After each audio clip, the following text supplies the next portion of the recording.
மறைந்த முன்னாள் தமிழக முதல்வர் செல்வி ஜெயலலிதா அவர்களின் 8ஆம் ஆண்டு நினைவு தினத்தை முன்னிட்டு இன்று காலை 11 மணி அளவில் திருச்சிராப்பள்ளி அம்மா மக்கள் முன்னேற்றக் கழகத்தின் சார்பில் மாநகர் மாவட்ட அலுவலகத்தில் செல்வி ஜெயலலிதா அவர்களின் திருவுருவ படத்திற்கு மலர் தூவி மரியாதை செலுத்தினார்கள். இந்த நிகழ்ச்சிக்கு மாவட்ட அவைத்தலைவர் ராமலிங்கம் தலைமையில் மாவட்ட நகர ஒன்றிய கிளை கழக நிர்வாகிகளும் தொண்டர்களும் அணிப்பிரிவு தலைவர்களும் பொறுப்பாளர்களும் மறைந்த முன்னாள் முதலமைச்சர் செல்வி ஜெயலலிதா அவர்களின் திருவுருவ படத்திற்கு மலர் தூவி மரியாதை செலுத்தினார்கள்.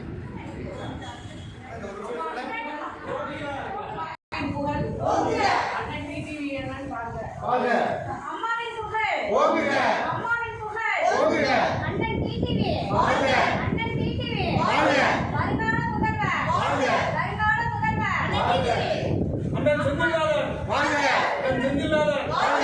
செந்தில்நாதன்